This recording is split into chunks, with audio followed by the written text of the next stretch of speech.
My name is Monica Boulis. Thank you guys for joining. I am the architectural project coordinator with Velux. Just a quick intro.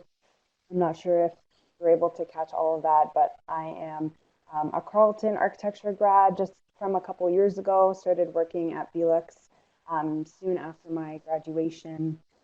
Learned a lot about daylighting and design, which I didn't get a whole lot of in school. So I've really been learning a lot of that, and a lot of this presentation is some of the research that I have been collecting and doing and reading and putting together so I can now educate.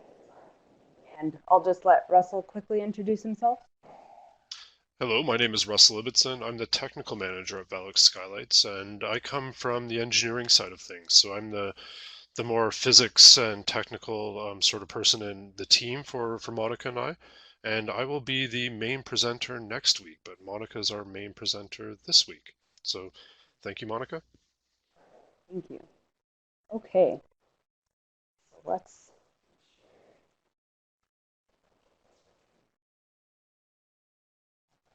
So wanted to start off with this image.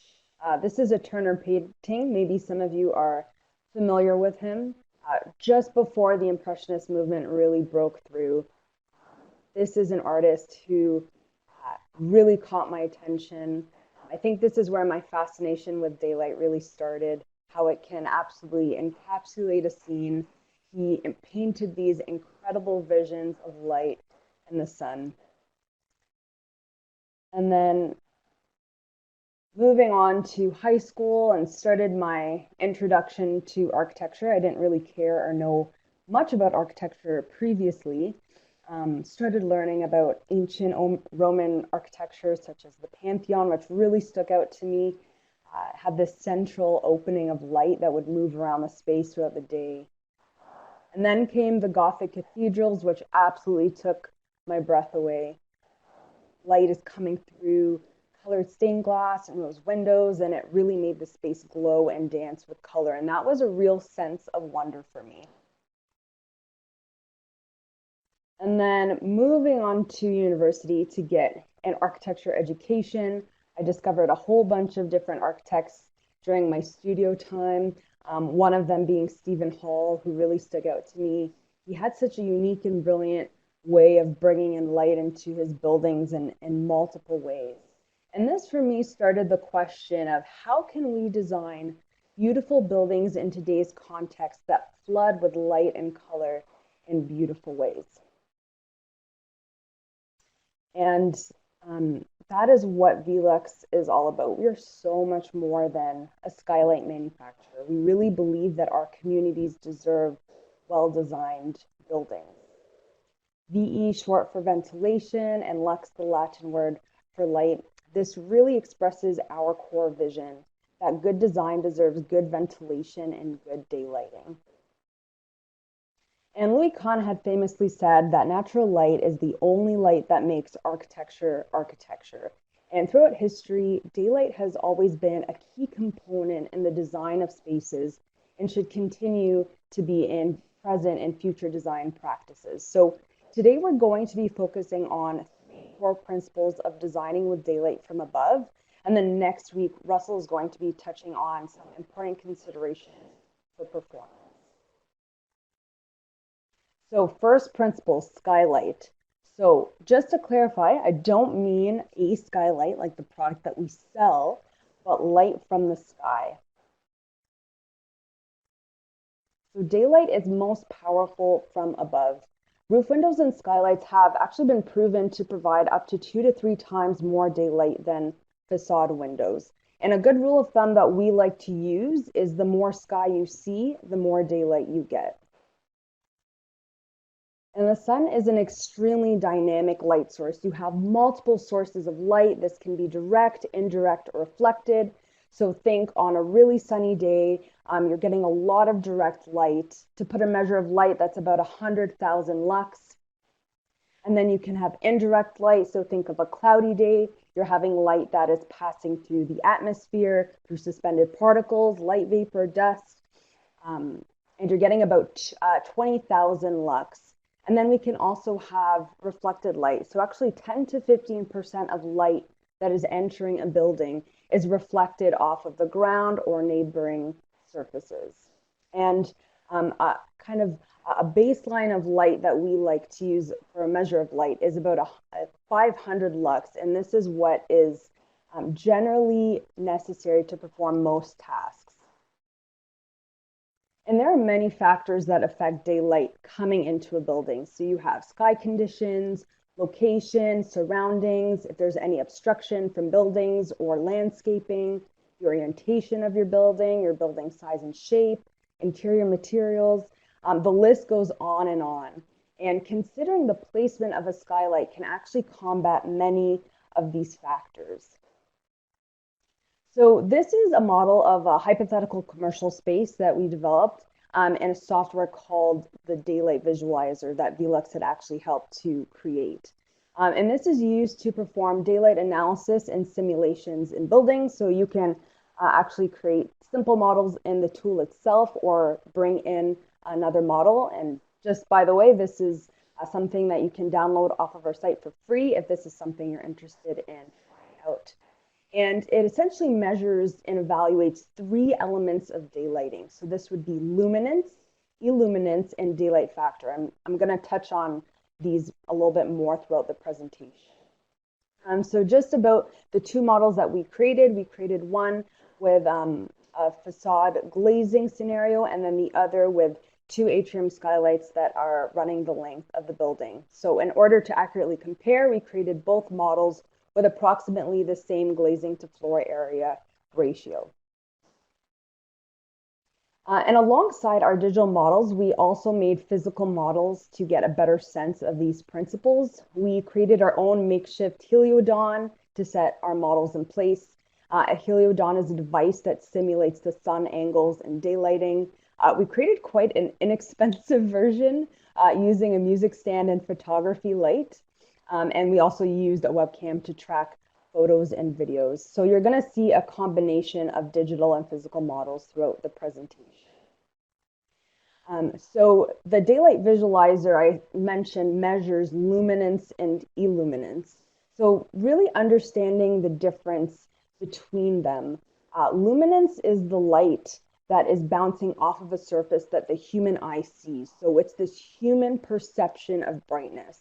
And then compared to illuminance, that is the projection of light that actually hits the surface. And this is really to understand that our experience of daylight is both quantitative and qualitative. This is just a quick chart understanding the relationship of certain activities and how much light is recommended. So this idea is really related to reducing eye strain, having comfortable light that is sufficient for the task that we are doing and is easy on the eyes. So just some examples to point out, such as easy office work that needs about 250 lux, classrooms that need 300, and then for the most part, you're going to see a lot of activities such as normal office work, libraries, grocery stores, laboratories that are going to need about 500 lux. And then you're seeing with more and more detail-oriented work or work that requires a lot of time in detail, that is going to require more light. So just also a note, just some of the images throughout the presentation might have gotten a little lost. So there was a little sketch on the side just to show that this is the first model scenario without any obstruction. It's just these 2 buildings that are being compared. So you have first the facade glazing scenario and the skylight glazing scenario. And all of these models are March 21st, south-facing, about noontime. So what you see on the right is actually the luminance values. So where you're seeing blue, that is your lowest levels of light, and where you're seeing red, that is your highest levels of light. And for the sake of kind of getting a good baseline of how much light we are looking for the space that is sufficient and comfortable, we're looking about the light green to light orange. That is what we are looking for. So when comparing it, you see immediately with the facade glazing scenario, you see a lot of red, a lot of really high luminance values right where the facade window is. And then the ceiling is being lit up pretty nicely, and then the floor is not getting a whole lot of light. And with the skylight scenario, you're seeing that the floor is getting quite an even distribution of light. So this now comes to this idea of glare. And what is glare? It really is an important part of the conversation. It is caused by a significant ratio of luminance between the task, so what you're looking at, and the glare source.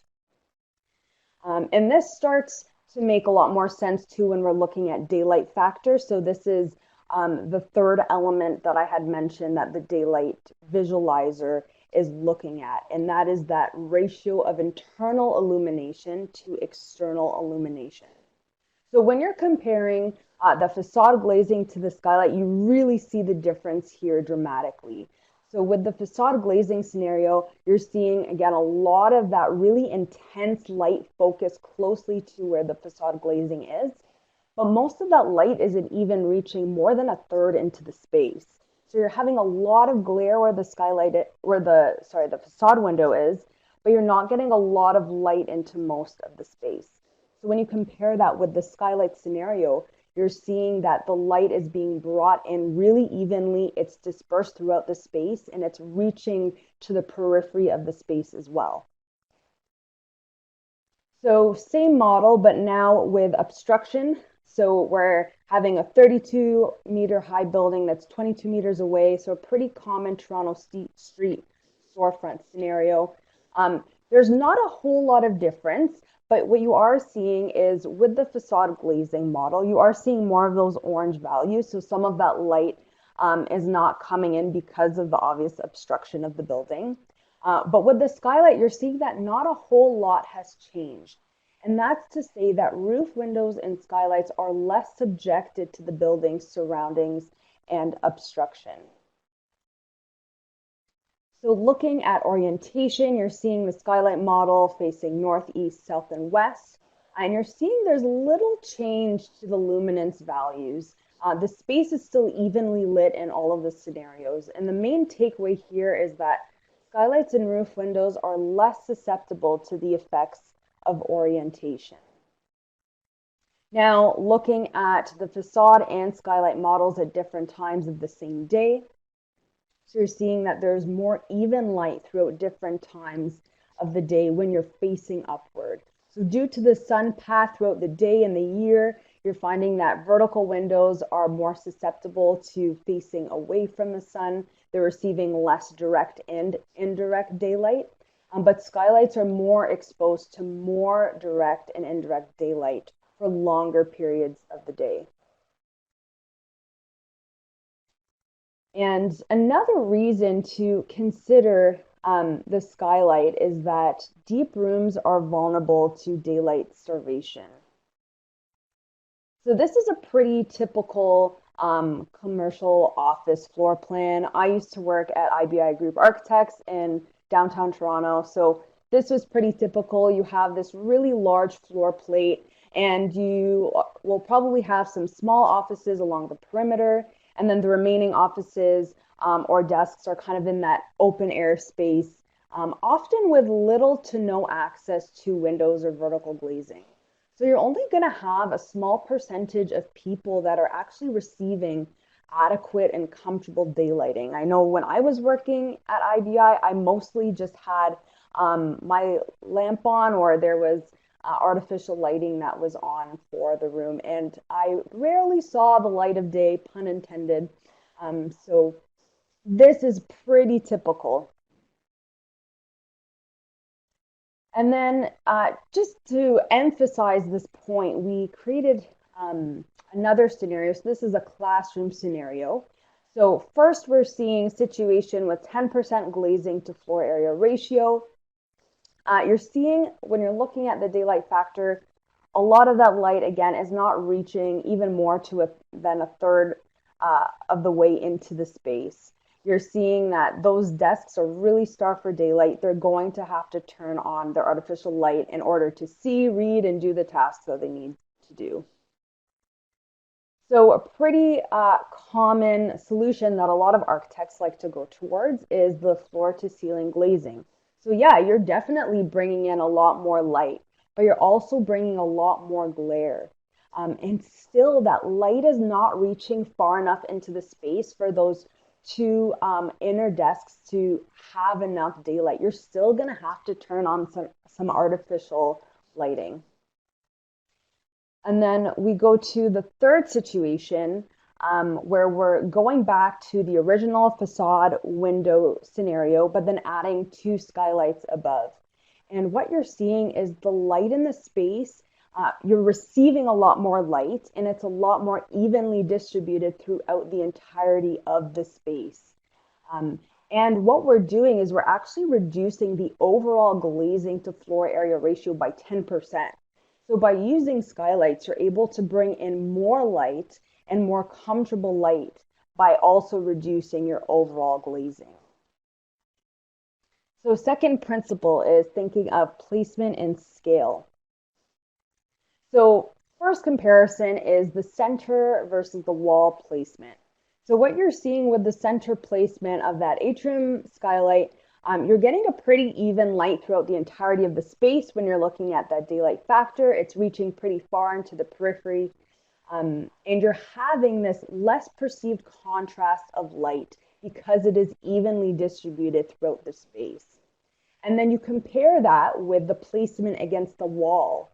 You're going to get the greatest amount of light along the wall. And this is because we see light when it hits a surface. And that's a really important point to get from this is now it's not just about the quantity of light that's coming into a space, but it's about the quality. It's this perception of brightness.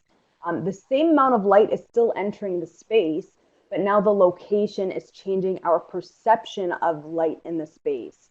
And by having light against the wall, you're illuminating that surface of the wall to make that appear brighter, but you're also increasing that perception of contrast in the rest of the space.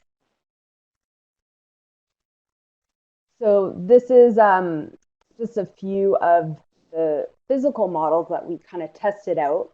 And what you're seeing is three different openings. So on the very left, you're seeing a skylight against the wall, but it's a little bit just removed from the wall. And then you have the center placement. And then on the very right, you're having the opening right up against the wall. So what you're seeing is three very different qualities of light in the space. The reflection off of the wall because of the opening that is against the wall, that's really going to make a difference. On the left, you really see that glow and that glare right up against the wall because as the light is entering the building, it's immediately hitting the surface of the wall. Whereas when you compare that to the opening in the center, it's not immediately touching a surface except for that outer wall. So you're going to have these different qualities of light. And what you're seeing is even though the quality of light is different, you're actually still receiving the same amount of light in the space. So another important element to pay attention to is this idea of density. And this is going to affect both the quantity of light coming into the space, but also the quality. So we had these three scenarios. We had a 10-meter array, 6.5-meter array, and a 5-meter array. If the openings are far enough apart from each other, what's going to happen is they're going to create these individual hot spots and create more contrast of light between the openings. And you can kind of see that on the far right, on the far left. But as you're adding more openings and you're placing them closer together, the distribution of light is going to be more even across the space. So to further model this idea of density, we kind of just had a bunch of openings and we're playing around with patterning to see what quality of light is coming into the space.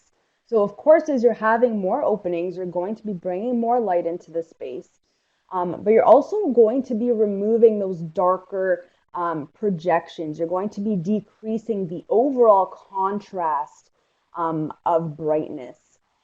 So even looking at some of the patterning and spacing between the openings and how that will affect the distribution of light and the contrast between these hotspots. So thinking of how those patterns, those openings are interacting with each other is going to affect the quality of daylight entering into your space.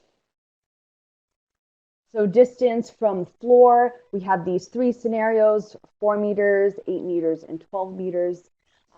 And what you're finding is that the closer the opening is to the floor, the more concentrated the light is. And you're really seeing that in those daylight factors. In that 4 meter distance, that light is extremely concentrated and intense right beneath where that skylight is. And then the rest of the space has this greater perception of darkness and contrast. Now, as you are moving your opening farther from the ground, you're going to find that the light is a lot more dispersed. It's reaching further into the space, and you're going to have a more even, comfortable light in the space. Shaft design.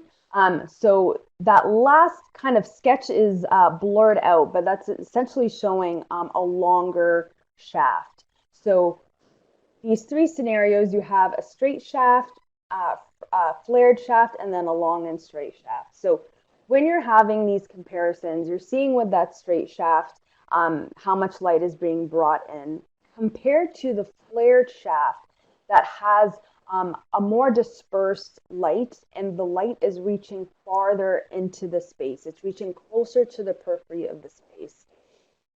And this kind of has the same idea in photography. When you're thinking of your camera lens and you're having a wider aperture opening, you're going to be allowing more light in.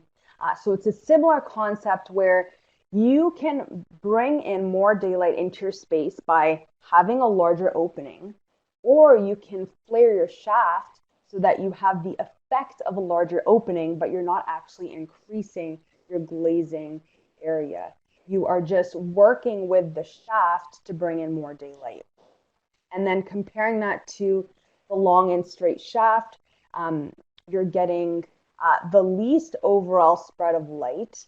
So when you're having a longer shaft, the surfaces of that light shaft are actually absorbing some of that light. And that spread is going to be a lot more narrow, a lot more concentrated. And then in this scenario, this is also where you're going to be increasing your perception of darkness in the rest of the space the most. So playing around with those physical models to really drive home this point. So on the left, that is where you're having the longest shaft, and we're modeling that light shaft from the exterior. So you have the longest shaft on the left, and you have the shortest shaft on the right.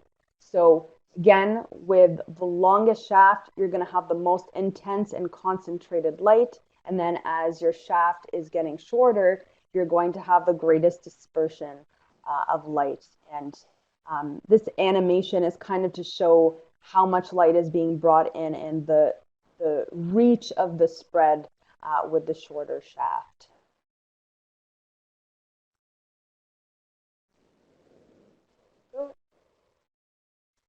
And then on to our third principle. So this is ceiling design, or Russell sometimes likes to call it ceilingscape, which I actually really like, and I might adapt it a lot more. So here we're going to be looking at some case studies, some buildings that we've been a part of, or just other buildings and projects that we have found from other architects that we found really had clever ways of bringing daylight into their space. So hopefully this provides a source of inspiration, and maybe you can take some of these strategies and techniques into your own designs as well. So first example is a Calatrava building, the Polytechnic University in Florida.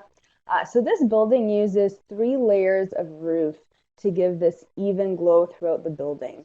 And in this particular space, he is using this repetition of ribs as the ceiling scape. And what this is driving home is that idea that we see light when it hits the surface. By having these repetition of ribs, he's increasing the amount of surfaces that light is touching immediately as it enters into that space. So you're really illuminating that ceiling scape because of the amount of surfaces that the light is touching. But now he's also bringing this idea of materials and how that affects light coming into the space. So color, texture, the reflectivity of material. It is pretty common knowledge that white is going to reflect more light than any other color. So that's really going to increase your perception of brightness. And then reflection, if you're using reflective material, more of that light is going to bounce into that space. And the more daylight you're bringing into a space, the brighter it's going to feel and the bigger it's going to feel. So you're also enhancing that perception of depth and space just beyond your skylight and your opening in. So this is an Aalto building in Denmark. This is an art museum. And what he's doing is he's controlling the quality of light by this massive bulkhead that's kind of in the center. And he's actually reflecting and diffusing the light inward because of the geometry of the bulkhead. So you don't necessarily need to see the source of light to see the effects of light. So you might not necessarily see the skylight when you're in this room, but you're seeing the effects of it because the daylight is coming in. So this idea of reflection, again, off of materials is able to reduce glare and hotspots. So you're able to mitigate some of those natural consequences of having daylight in a space. This is also a really useful principle when thinking of having light-sensitive program in your space. So when you're having art galleries or museums, and you're having paintings or sculptures, things that are really sensitive to daylight and may even degrade over time because of exposure to daylight, this is a great way to still have daylight in your space, but just being smarter about how it's going to affect the program in it. Mirrored and reflective surfaces. So this is actually an artist who had done a few art installations. The first is using these small hexagonal mirrored surfaces that are positioned in kind of these random directions and angles. And you're seeing that the mirrors are bouncing daylight deeper into the space, deeper than they would have reached if they were just openings without any sort of reflective material. So you're able to really increase your sense of depth because you're bringing daylight deeper into the space. And then in that second image, he's actually using skylights, and above the skylights, he's using water. So maybe a little bit far-fetched, but it's a really creative way to start to bring in more of these natural elements. So not only is the light being reflected and diffused because it's passing first through water, and it's actually being enhanced because of that, kind of acting like a magnifying glass. But you're also able to start using some natural elements from the outside and bringing them in. There's some images I've seen too where you're using mirrors and you're able to see the trees from outside, whereas you wouldn't have been able to see it just from looking out of your skylight or your window. So this is a project in Barcelona that actually did use this concept of a mirrored light shaft. So this project has a bunch of different light shafts in the building that are using different materials and textures to reflect light differently in each space. And with this particular light shaft, it actually is cladded in the interior using mirrors. And this is really effective in bringing more idea because the more sky you see, the more daylight you get. So I had kind of mentioned that principle previously, and now you're seeing that because you're able to see more of the sky through the mirrors, you're also able to receive more daylight from that light shaft. This idea of diffused light, this is a project in Belgium. that uses external roller blinds to diffuse the light in this really large space. So getting rid of that hot spot scenario, you're getting rid of uncomfortable glare, and you're having this even spread of light throughout the space. You're really reducing the contrast. You're reducing this perception of darkness throughout the space, and that light is going to be really evenly distributed throughout the entirety of the space. So really useful when you're having these larger spaces where you need to bring daylight really deep and evenly into your building. This idea of north light. So this is a project that Velux was a part of. This is using the modular skylights. So if you do want to check that out, that's going to be our fourth presentation where we do talk about product. But this is a really neat idea when we're facing skylights to the north.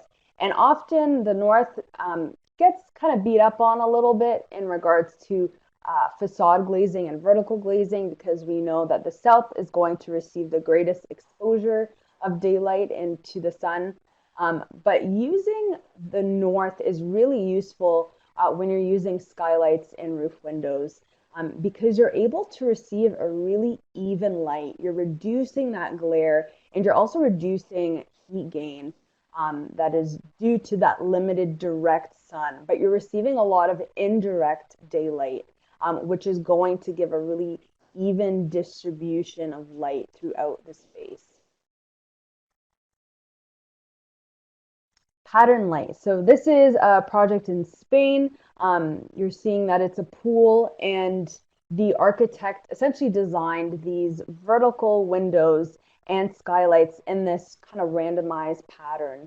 And this is when you're able to start seeing using daylight in openings as this aesthetic cue.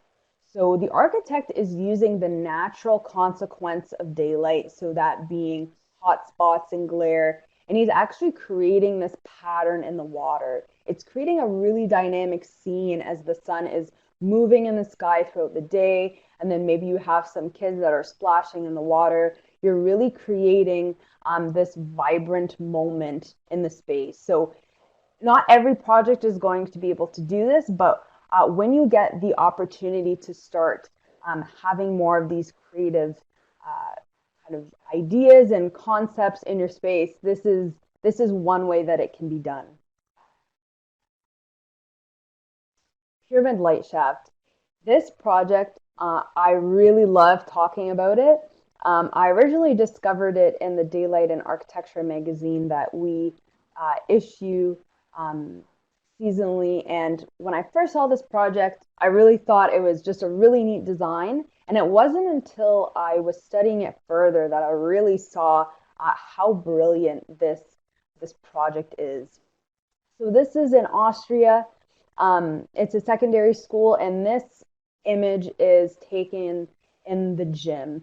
And what the architect designed, he designed the ceiling as 56 sunrises. So he's using these multiple pyramid light shafts with roof windows at the top, and they're all located and designed at different angles to ensure that there's even lighting in the space at all times of the day.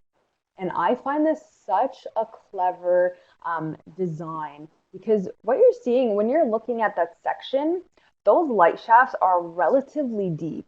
And up until this point, we were kind of saying that, the deeper your light shaft is going to be, the less light you're going to receive in the space. It's going to be a lot more concentrated, and it's not going to be evenly distributed in the space. But with this project, though the light shafts are really deep, that pyramid of a light shaft, so you're flaring on all four edges of the shaft, and by putting them together, you're actually reducing the horizontal ceiling space. So you're able to reduce the space that would be perceived as darkest because of contrast. So when light is coming in through a skylight, the darkest part that we're going to see is that horizontal space that's adjacent to the skylight. But by having this orientation of the units together, you're reducing that space. You're using that in tandem with the flaring of the openings that's going to bring in a lot of daylight, and then using the surfaces to have a glossy finish that's going to reflect the daylight in more. So this is a really well daylit space, even though those shafts are really deep. So I think this is a really, really great project to refer to. And we kind of did a couple models to compare. So this was using the daylight visualizer. So that first image on the left you're seeing is essentially the same design as that school project that I just showed. And then on the right, you're seeing there's more openings, but they're all straight openings.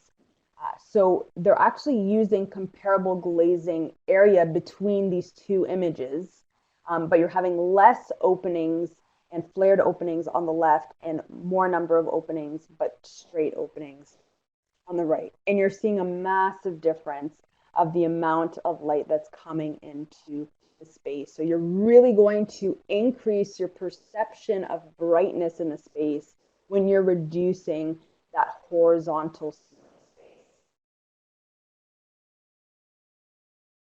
Curved geometries. So this is a horse stable in Chile. It uses a gable structure with a flattened top that has the roof window sitting at the top. And they're using these curved geometries right up until the vertical wall. So by having these curved geometries, you're actually able to have the light shaft really appear to glow. And then you're having these curves that are extending downward, and that's going to give you this really nice transition from light to dark rather than a sharp contrast of really bright and then really dark. You're able to have that transition act more as a gradient from light to dark. And then what you're doing here is you're also able to illuminate the vertical walls because you're reducing that horizontal ceiling space. So similarly, in the project we saw before, because you're reducing that horizontal ceiling space, you're reducing the perception of darkness in that space.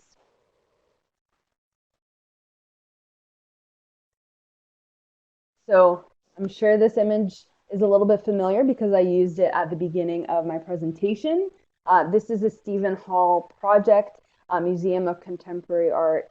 And like I said, Hall is really good at daylighting strategies, and he's using this in this museum space. So he has that curve. It's a really slight and subtle curve, but it's curving right up until the vertical wall so that the light is coming in really evenly in the space and illuminating that space. What he's also doing is he's having the ceiling overall being sloped rather than horizontal. So again, reducing the overall horizontal space.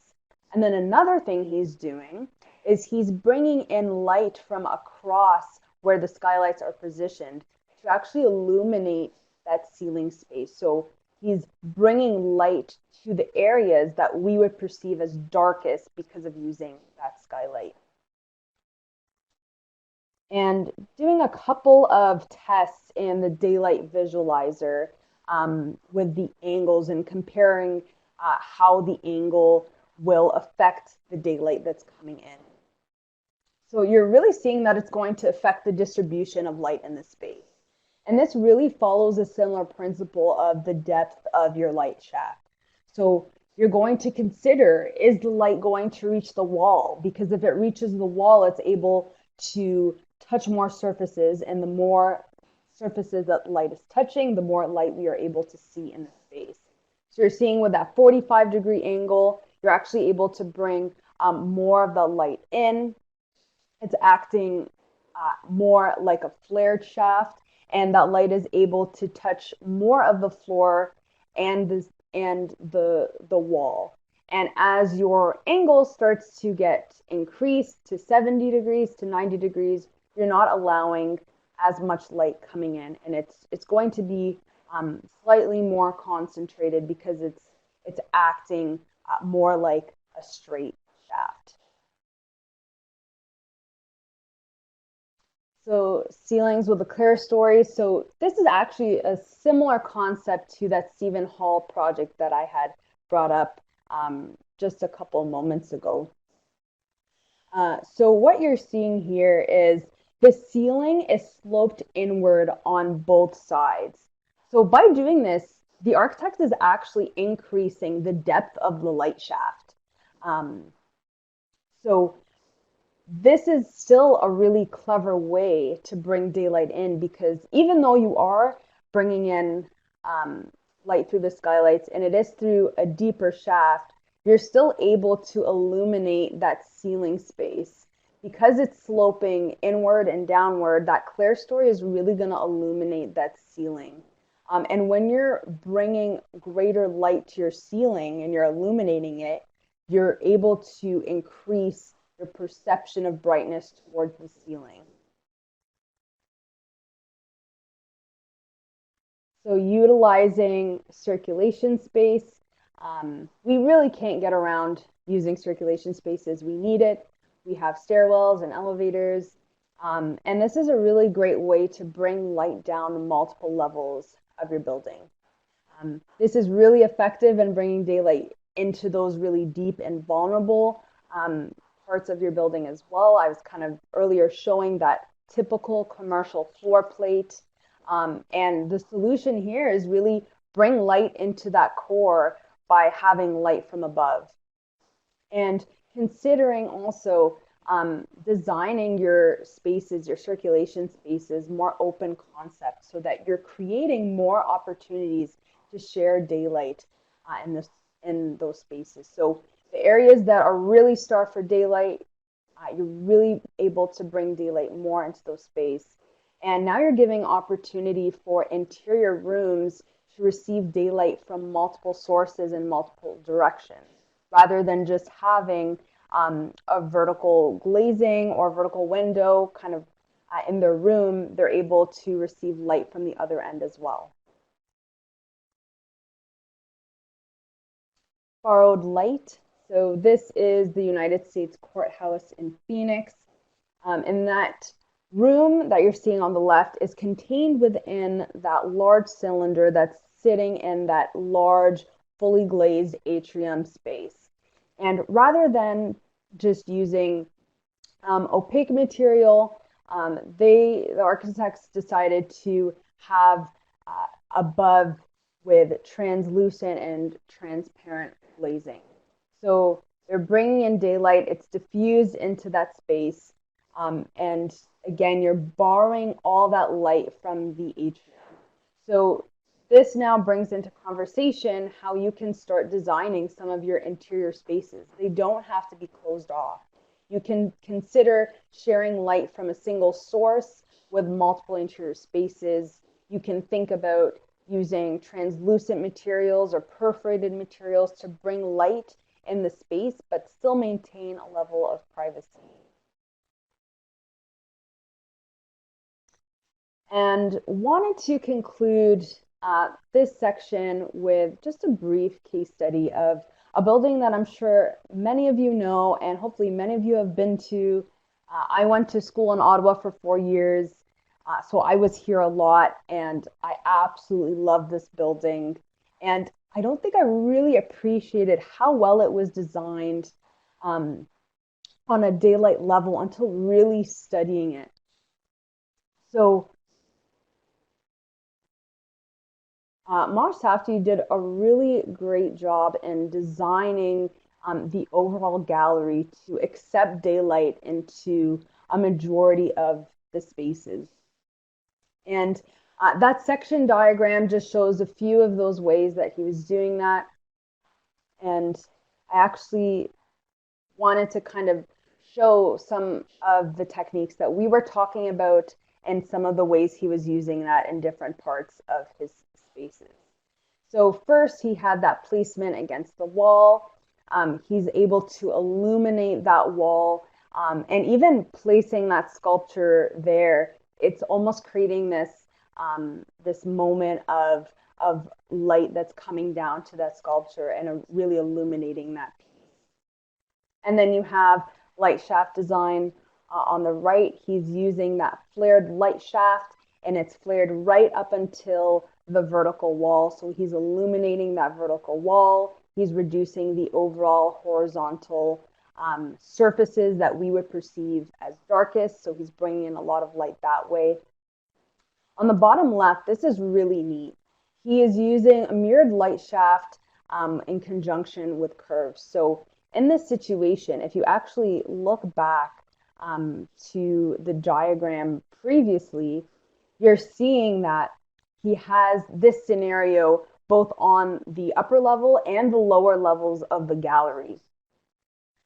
So what he's doing is he's actually cladding that interior light shaft with mylar, which is an extremely reflective material, and he's creating this well of light that's coming into the space, even though that opening is really far from the roof deck and it's a really deep light shaft. He's still able to bring in and reflect a lot of that light deep into the space. And he's using that in conjunction with the curve. So he's bringing light really nicely into the space. It's coming down all the way to the vertical wall, so reducing that horizontal surfaces. And then in that last scenario, you see barred light and reflection. So earlier when I had shown that artist installation that was using water above the skylight, that seemed a little far-fetched, but Safdie actually did water above the skylight. That seemed a little far-fetched, but Safdie actually did that in this building. So not sure if anyone has been here, but this is on the lowest level of the building. And right above is a pond. So that water is really reflecting and diffusing that light inward, and it's just creating a really beautiful moment on that lower level as well. So that was the conclusion to the daylighting strategies. I wanted to treat kind of this National Gallery case study as a way to summarize a bunch of these principles that we talked about. And it's all done within a single building. So hopefully this really inspired many of you to start to think of how you can be designing your spaces with light from above and use that in conjunction also with your vertical glazing.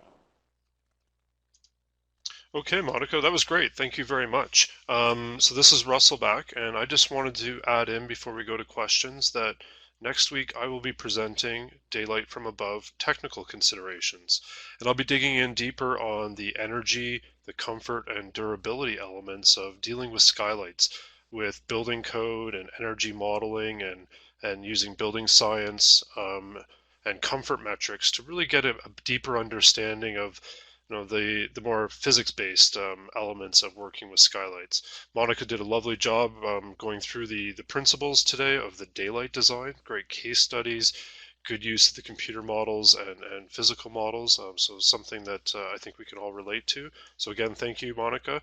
I invite everyone to come back next week. The registration will be open until Wednesday of next week. And at this time, I think we're good to open it up for some questions. We've got a few minutes for discussion.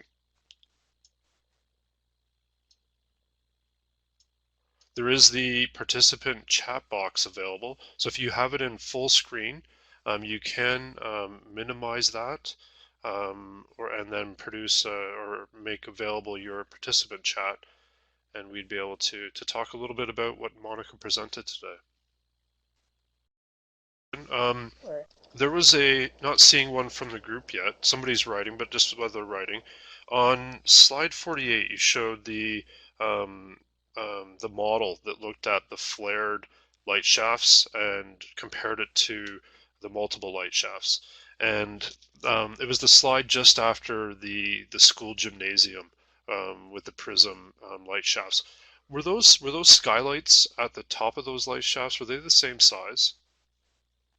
Okay, yes. So with that, they were not the same size, but the overall glazing ratio was comparable. So that first Okay. image, So same amount of glass. yeah, Okay. yeah. But with the um, with the model that had the pyramid light shafts, there was less openings, um, and they were slightly larger. And then in the second image, there was more openings, and the openings were slightly smaller, but overall the same amount of glazing. Okay, I think that's important because the effect of the daylight below was significantly noticeable. Okay, so we do have a question here. I am curious as to the publication you mentioned that Velux publishes annually. How does one receive this? Yeah, Is that I believe Daylight this. and Architecture magazine? Yeah, I think that's what Andrea is referring to. So actually, if you go on it is available on our site. Maybe the easiest thing to do is to type into Google Velux Daylight and Architecture magazine, and it should bring you to a link where you're able to access the PDFs of them. I think, Russell, you had mentioned that the most recent publication was a year ago or so. Yeah, it was a little while ago now. I know that they've been putting a lot of energy into the Daylight site. A lot of the research has been going there, and so we've taken I guess a step back from the Daylight and Architecture magazine, but certainly there's a depth of great articles there, and 29 issues that we published. Hmm. I haven't received a confirmation that we're not going to continue that. We just haven't lately. Hmm. Yeah, I really encourage you to look through them. They have really great um, case studies. The one I was looking at when I first joined Velux, um, I think it might have been the 28th issue, and it had an exposition on Stephen Hall. They had done some interviews with him. Um, but it's about daylight, not just necessarily in a building context, but it also talks about daylight in different scopes of life as it relates to our psychology. It has a lot, so it really is a question. We have another question, Monica. Do you see Vincent's question, or would Oh, you like me to read it? oh yeah, I see that right now. So, given our Okay. sustainable design direction, skylights versus clerestory, what do you think? Quality of light from Um, okay, good question. I have become a really big fan of Claire stories, but I wouldn't necessarily um, say one or the other. I still do think that daylight from above is very important, closely to kind of what I was saying earlier in the presentation, that you're able to receive 2 to 3 times more daylight. And the best way to do that is having the opening really in the roof. Where I was going with that project is that you can use Claire stories in conjunction with skylights. Because when you are using skylights, the part in the space that is going to be perceived as darkest is that adjacent horizontal ceiling space. So if you do have clear stories and you're having vertical glazing that's really close to that ceiling area, you're able to illuminate that ceiling, that horizontal ceiling space, but still maintaining the light that's coming in from skylights. So still Can vetting I for add something daylight. about the energy side? Sure. So on the energy side, I think the heat loss, and I'll get into more depth next week on this, but the heat loss in the winter versus the heat gain in the summertime comes into consideration. And a skylight, because it is exposed to more sun, especially if it's directed to the south, you're getting a lot more light, but you have to be more careful in how you're designing for energy. And a lot of the working with windows and skylights, a lot of the discussion on my side is, you're doing a lot of things to optimize energy performance, often at the sacrifice of the lighting performance. So I think that's an important subject that we circle around. There are a couple more questions though there, Monica. If Hmm. Yeah. I guess you can see them from coming in from the RAIC Yeah, chat. yeah. So is this why all ceilings are white? Probably. I mean, Yes, it yeah, is. color. It's so that it reflects the light and it looks brighter. Yeah, color is definitely a huge part of the conversation. Um, so yeah, totally makes sense that a lot of them are white. Missed the name of the Ottawa Museum. So that would be the National Gallery of Canada. It's it's really beautiful. It's just behind Parliament Hill, so Yeah, it's a great stop with if you're visiting Ottawa. yeah, it's an extremely beautiful gallery. So I would really encourage you to check it out if you're ever in the Ottawa area. Any other questions, comments, feedback? Maybe there was a portion that you guys really liked or resonated with. Andrea is writing something else that I can see. Oh yeah, I see a couple people writing. There's, so we do have a residential product line. I mean, that would probably be your most well known. Um, in terms of custom, there are a couple options. There is the fixed curb mount that can be custom sized. And then we also do have, this would be slightly more on the commercial side, but also on the residential side is our Velux modular skylights that we can also do custom. I would really encourage attendance for our last webinar, which would be on the 22nd. And this is really when we go into product with residential and commercial. You can also Yeah, and even, Andrea, if you want to reach out to us offline, we can look at specific projects on our website, on the velux.ca website. We're set up to schedule project reviews. So if you had a smaller project, residential or small commercial, we could review that with you and explore the skylight options. Okay, so I highly recommend, of course I would recommend, but I ask if you enjoyed today's presentation, we are doing three more. This is part one of a four-part series that we're doing with the RAIC. So let your friends know that the presentation quality is very good, well researched, and that they should also be attending in the coming weeks. So with that, I hope to see you guys back here next week on Friday, same time, and the next 3 Fridays, in fact. And I will be the one stepping up to present next week with Monica helping me out in the background.